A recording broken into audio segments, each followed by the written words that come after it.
તો આ તરફ પાર્ટી પર આટલા આરોપ લાગ્યા છે તો ગાંધીનગરથી કોઈ નેતા તો બોલવા તૈયાર નથી, પરંતુ ભાજપના નેતા ભરત કાનાબારે પાર્ટીનો બચાવ કરવા માટે આગળ આવવું પડ્યું.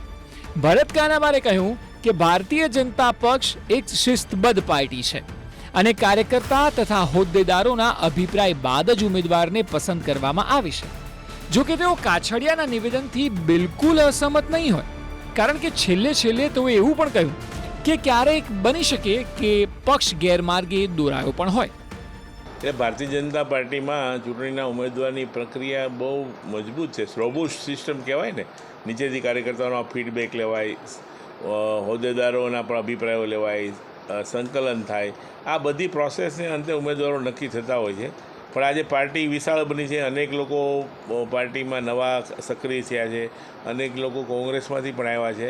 એટલે સામાન્ય રીતે હરીફાઈ પણ તીવ્ર છે, કોમ્પિટિશન છે, મહત્વાકાંક્ષા પણ હોય બધાને. એટલે ક્યાંક ને ક્યાંક રજૂઆતોમાં અથવા અપાતા નિર્ણયોના અભિપ્રાયમાં પાર્ટી ક્યાંક એને મિસગાઈડ થયું એવું બની શકે. જેવો અમરેલી બેઠકનો અસંતોષ બહાર આવ્યો એવી તુરંત કોંગ્રેસના લોકસભા ઉમેદવાર જેની ઠુમ્મરે પોતાનું નિવેદન આપ્યું.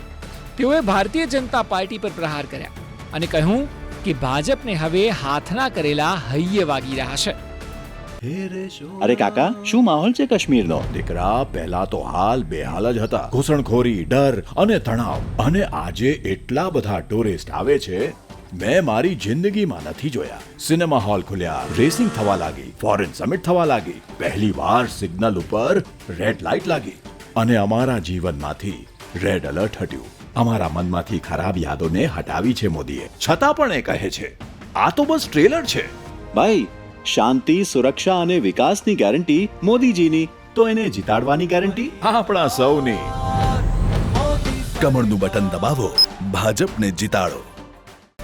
જે પ્રમાણની પરિસ્થિતિ અને કકળાટ અત્યારે ભારતીય જનતા પાર્ટીમાં ઉદ્ભવ થઈ રહ્યો છે, ત્યારે હું હંમેશાથી કહેતી આવી છું કે હાથના કર્યા હૈયે વાગે છે. જે આ એ જ ભારતીય જનતા પાર્ટી છે કે જેણે કોંગ્રેસ પક્ષને ભાંડવામાં કંઈ બાકી નથી રાખ્યું. ત્યારે અત્યારે જ્યારે એમની પરિસ્થિતિ એ જ સ્તર સુધી જઈ રહી છે, એ જ જે પ્રમાણેના સ્ટેટમેન્ટ કોંગ્રેસ પાર્ટી માટે ભારતીય જનતા પાર્ટીના અનેક નેતાઓએ આપેલા હતા, આ તકે હું એમને વિનંતી કરું છું કે અત્યારની જે ભારતીય જનતા પાર્ટીની પરિસ્થિતિ છે એના માટે પણ એ જ પ્રકારના સ્ટેટમેન્ટ લોકોની વચ્ચે આવીને, મીડિયાની સામે આવીને આપે.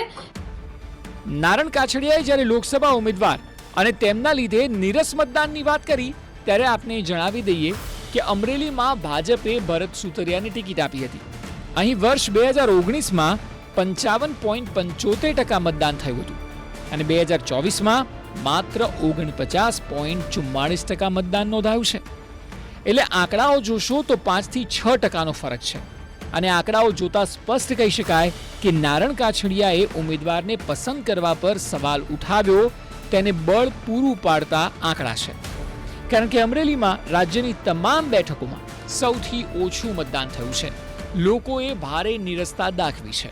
કાછડિયાની નારાજગી ભલે ચૂંટણી બાદ આવી હોય, પરંતુ અનેક સવાલો પણ ઊભા થઈ રહ્યા છે. શું ભારતીય જનતા પાર્ટીમાં આંતરિક અસંતોષ આસમાને છે? શું અસંતોષ પરિણામ બદલી શકે છે? અમરેલીમાં સૌથી ઓછું મતદાન શું સૂચવે છે?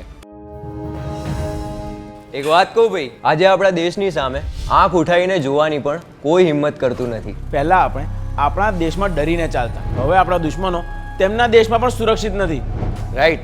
આજે દેશ સુરક્ષિત છે અને દેશની સુરક્ષા સાથે કોઈ સમાધાન નહીં.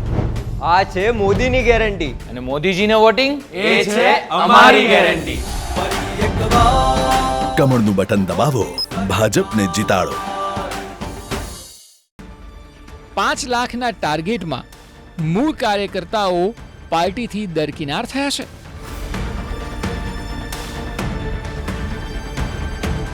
આ સવાલો એટલા માટે કારણ કે નારણ કાછડિયા એકમાત્ર મોટું નામ છે કે જેણે ખુલીને સામે આવીને પોતાનો મત વ્યક્ત કર્યો છે. પરંતુ આવી સ્થિતિ અનેક જગ્યાએ હોઈ શકે છે અને બોલ્યા વગર અનેક નેતાઓ અને તેમના સમર્થકોએ પોતાની નારાજગી મતમાં વ્યક્ત કરી હોય તો પછી ભાજપની 5 લાખની લીડનું સપનું તો દૂર રહ્યું, પરંતુ બેઠકો પણ ગુમાવવાનો વારો આવી શકે છે. કોઈ પણ પાર્ટીની ધરોહર તેના પાયાના કાર્યકર્તાઓ હોય છે અને કાછડિયાએ સંકેત સારા નથી આપ્યા. ત્યારે આ ગતિવિધિઓ બાદ શું ભાજપમાં ઉકળતો ચરુ શાંત થઈ શકશે કે પછી આવનારા દિવસોમાં અનેક નારણ કાછડિયા બહાર આવશે? Bureau report, TV9.